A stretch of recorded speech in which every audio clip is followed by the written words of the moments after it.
The transport rumbled to a halt, its engines coughing black smoke into the perpetual twilight that shrouded the mining world of Tertius Kappa. Sergeant Carl Drake stepped down onto the rockcrete platform, his weathered face scanning the silent mining complex that stretched before them like a wound in the earth. The facility had been carved from the living rock of the planet's surface, a testament to Imperial engineering. "Emperor's teeth, this place gives me the shivers," muttered Trooper Zaid Nex. Warning lights blinked red along empty gantries, casting crimson shadows across walkways that should have been bustling with workers. The only sound was the distant hum of automated systems, a mechanical heartbeat that seemed to pulse with an ominous rhythm in the oppressive silence. "Stow the chatter, Nex," Drake growled, checking his chronometer. "We're here to find out why they stopped transmitting 3 days ago, not to admire the architecture." His voice carried the authority of almost 2 decades in the Imperial Guard, fighting humanity's wars in forgotten corners of the galaxy where glory was measured in survival rather than medals. The squad formed up behind him. Besides Nex, there was Trooper Gan Rimton, a demolitions expert whose calm demeanor masked a love of explosives that bordered on the artistic.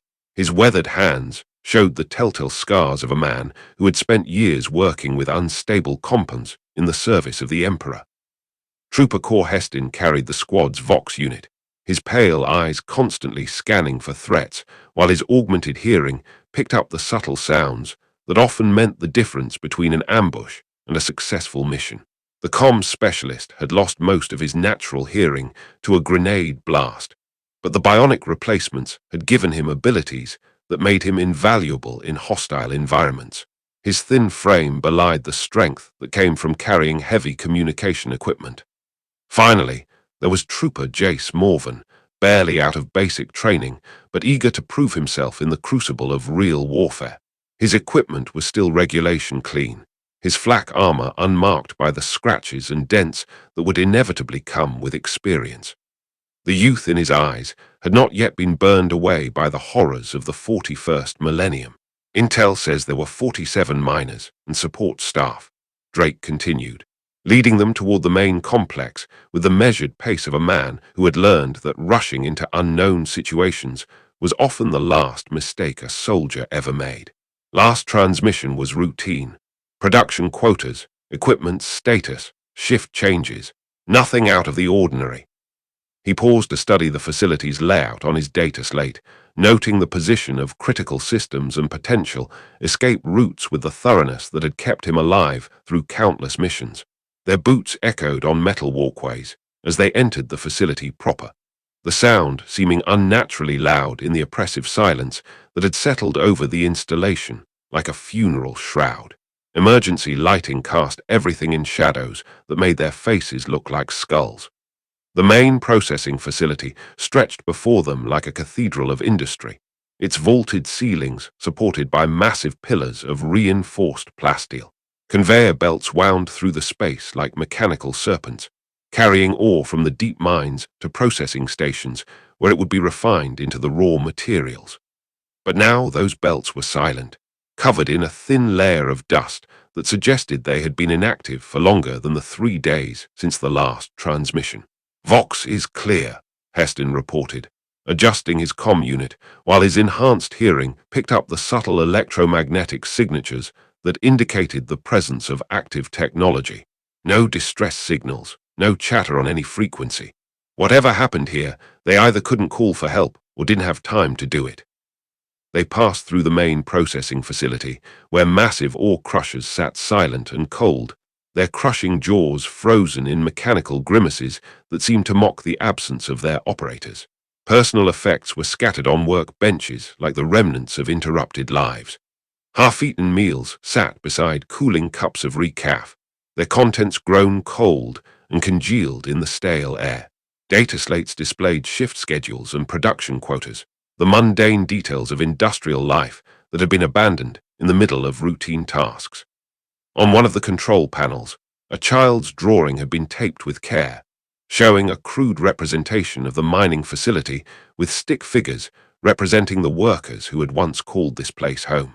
The bright colors of the crayon seemed garish in the red emergency lighting.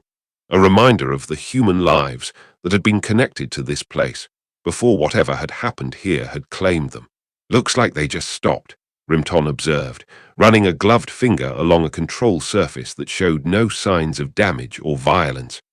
No signs of struggle, no damage to equipment. It's like they all just walked away in the middle of their shifts. His demolitions, expert's eye for detail, had taught him to read the signs of violence, and the absence of those signs was almost more disturbing than their presence would have been. Drake nodded grimly. That's what makes this interesting. Command wants to know if it's sabotage, Xenos, or just equipment failure before they write off the whole operation. He paused to examine a workstation where a half-finished meal sat beside an open technical manual. The pages turned to a section on deep mining safety procedures. A facility this size represents a significant investment. They won't abandon it without being sure there's no salvaging the situation. The squad descended deeper into the complex, following maintenance corridors that led toward the primary excavation site.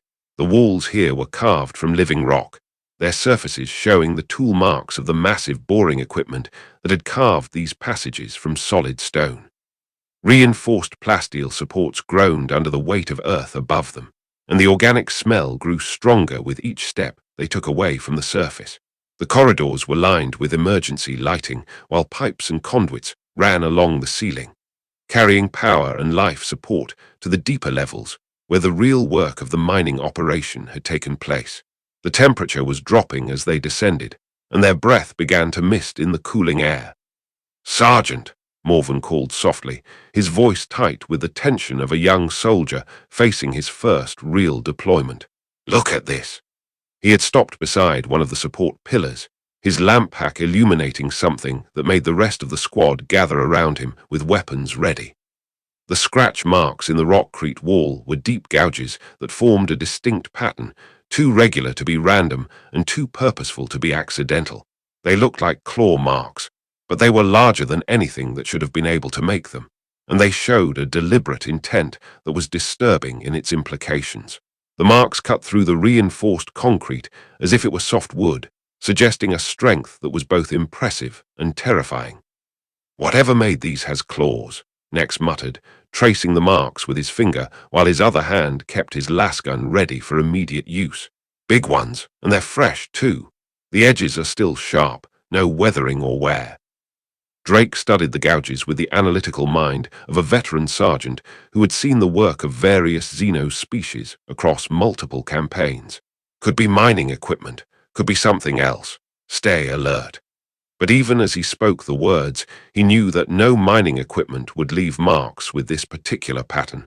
They continued deeper, the temperature dropping steadily as they followed the maintenance passages toward the heart of the mining operation. The main elevator shaft stretched down into blackness that seemed to swallow their lamp pack beams, its cables still and silent like the strands of a massive spider web. The shaft was wide enough to accommodate the heavy machinery that would have been used to transport ore and equipment between the surface and the deep mining levels. "Motion sensors are picking up movement," Heston reported, studying his Auspex display. "Deep down, level 7. Intermittent contacts. Whatever's down there, it's moving in patterns that don't match automated systems." The readings on his screen showed brief flickers of movement that appeared and disappeared in ways that suggested intelligence rather than mechanical function. "Survivors, maybe?"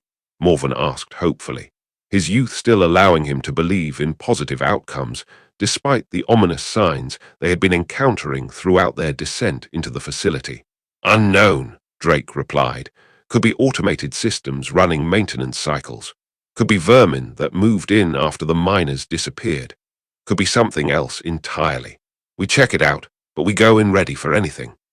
He checked his lasgun's power pack and made sure his spare ammunition was easily accessible, the routine gestures of a soldier who had learned that preparation was the key to survival.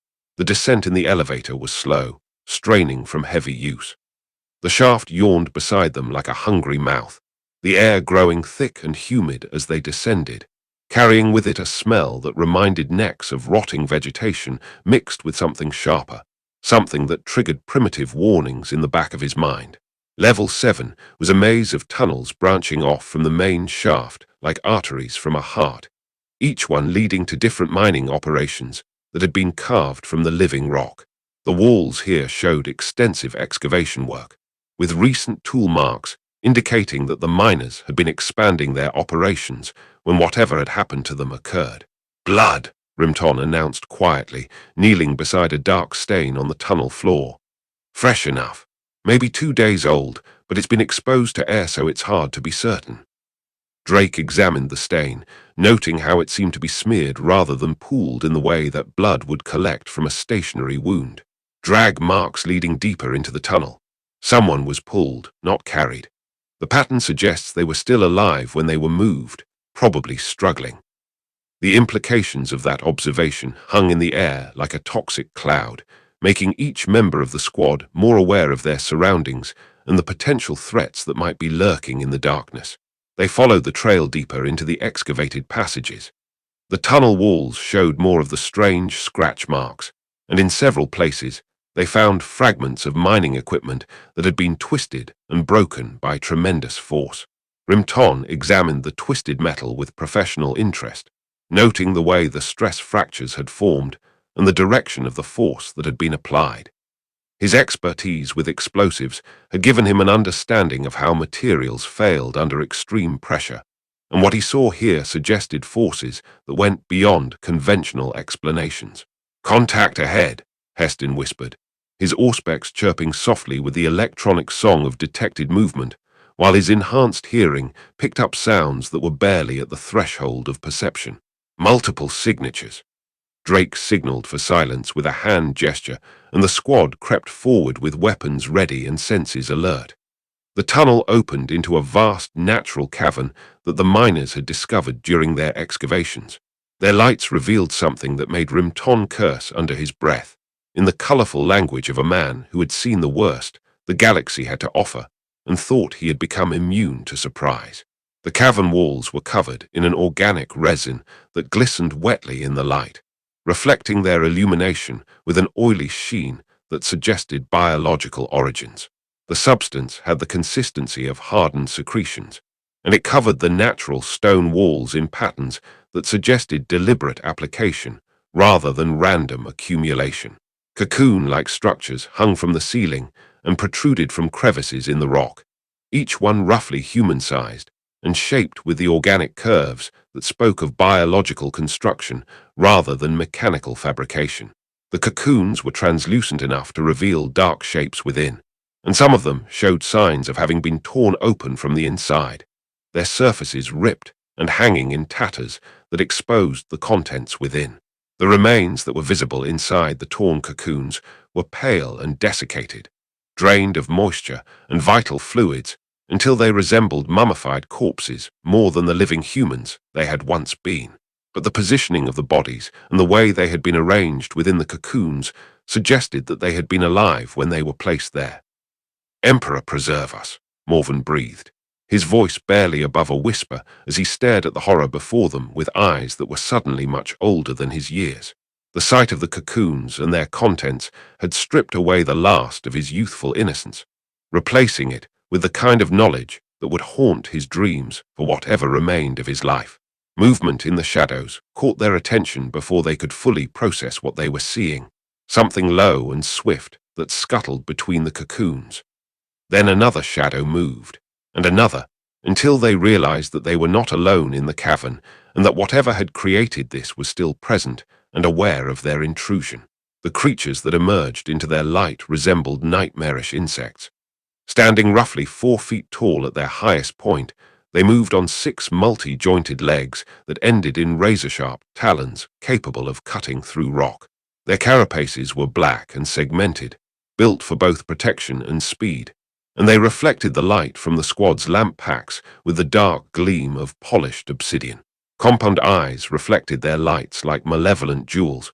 The eyes showed an intelligence that was disturbingly focused, as if each creature was evaluating the humans. Mandibles clicked hungrily as they caught the scent of living prey, the sound creating a chorus of hunger that echoed through the cavern like the ticking of 1,000 deadly clocks.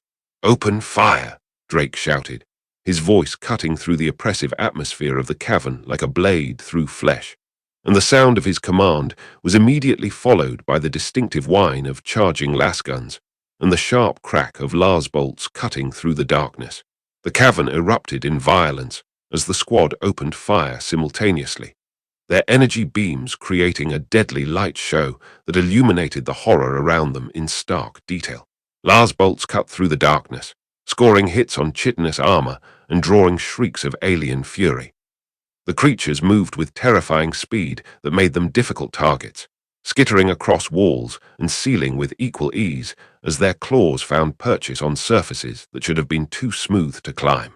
Nex's first shot took one of the creature's center mass, the Lars bolt punching through its carapace in a spray of ichor. The creature staggered but kept coming, its mandibles spread wide in a threat display that revealed rows of smaller cutting teeth designed for processing organic matter.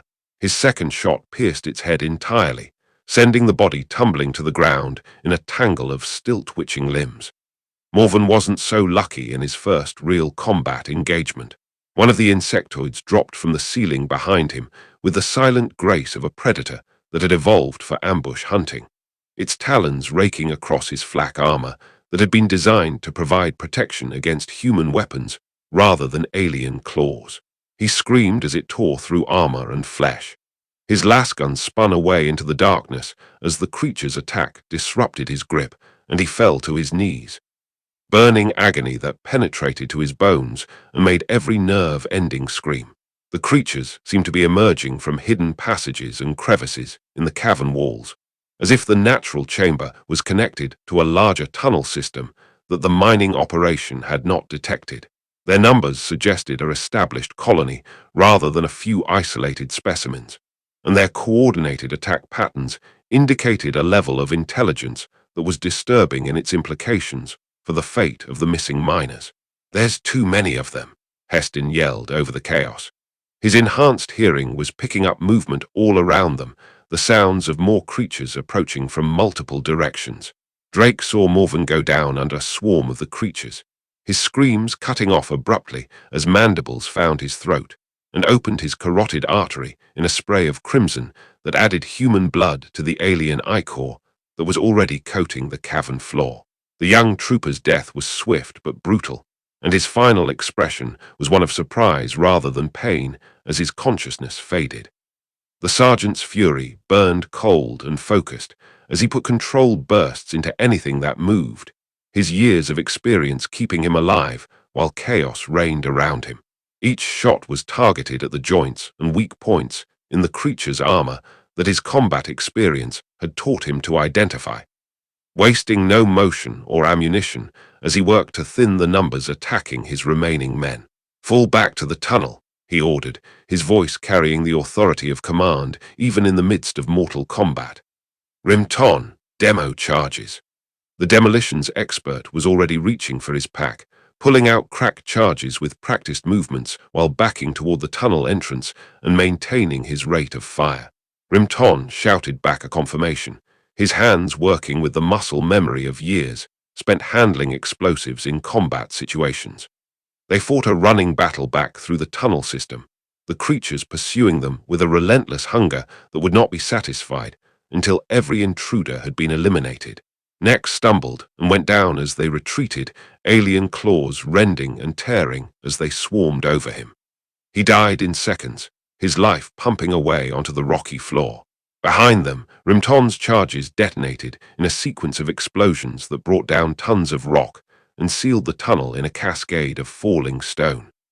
The explosion echoed through the mining complex like thunder, but they could still hear the scratch of claws on stone and the click of alien mandibles as the creatures searched for alternative routes. "Vox is completely dead.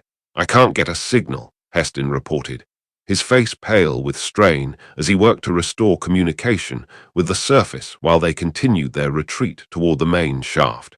When they reached it, they found the elevator wasn't responding to their commands, its control systems showing error messages that indicated a complete failure of the primary power systems. Emergency power had failed as well, leaving them trapped in the depths with an unknown number of hostile Xenos and no immediate means of reaching the surface. The shaft stretched above them like a vertical tomb, its walls disappearing into darkness that their lamp packs could not penetrate. We need to find another way up, Drake decided, his tactical mind already working through the alternatives available to them while his eyes scanned the immediate area for threats. Or we need to make sure these things don't follow us to the surface. The mining charges, Rimton said suddenly, providing a solution that his training had prepared him for. The miners were using heavy demo to break up rock faces for excavation. We might be able to create enough of an explosion to collapse the entire facility. The idea was desperate, but it offered the possibility of containing the threat, even if it meant sacrificing their own lives in the process.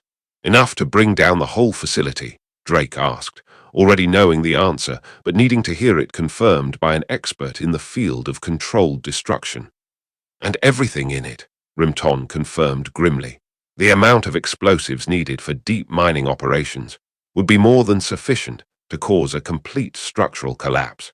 The only question is whether we can reach the surface before the charges detonate. They made their way through service corridors that were growing increasingly treacherous as the sounds of pursuit grew closer, following emergency signs toward the demolition's storage area, while the scratch of claws and alien chittering echoed through the facility's ventilation systems. The creatures had found alternative routes through the mining complex, and their numbers seemed to be increasing despite the casualties they had inflicted. The storage area for the demolitions was a reinforced chamber carved from solid rock and lined with blast-resistant materials, filled with enough explosives to level a city block if they were all detonated simultaneously. Industrial mining charges were stacked in neat rows, each one capable of breaking apart solid rock formations, all connected to a central detonation system that could be triggered remotely or by timer.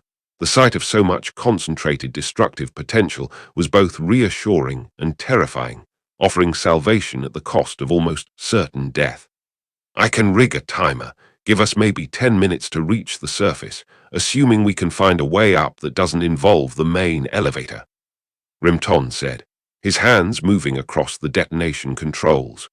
What if the elevator's still not working? Heston asked, already knowing that their chances of climbing multiple levels of emergency stairs in 10 minutes were minimal at best. Then we climb fast, or we die trying, Drake replied with the matter-of-fact acceptance of death. Either way, these things don't make it to the surface to threaten anyone else. Heston suddenly grabbed Drake's arm with enough force to leave bruises. I got motion, something big coming this way, really big. The readings on his auspex were showing a signature that dwarfed the creatures they had already encountered, something that moved with the deliberate purpose of an apex predator approaching its prey. The thing that emerged from the darkness beyond their lights made Sergeant Drake's stomach drop. Standing nearly 8 feet tall at its highest point, it moved on 6 powerful legs that ended in talons the size of human hands, each one capable of punching through plasteel armor. Its elongated head was crowned with a crest of bone and chitin that formed natural armor plating, and its compound eyes held an intelligence that the others had lacked, a cunning awareness. This was clearly a queen, a mother of the swarm, and her massive form radiated an authority that was both grotesque and unmistakable. Her carapace was thicker and more elaborate than her children's, decorated with patterns that might have been natural coloration or deliberate scarification. Every aspect of her form spoke of a creature that had lived long enough to achieve dominance over her species, and her presence explained the coordinated attacks they had faced. Drake raised his weapon with movements that felt sluggish compared to the speed the queen was capable of, but the creature moved faster than seemed possible for something her size. It smashed into him, sending him into the ground.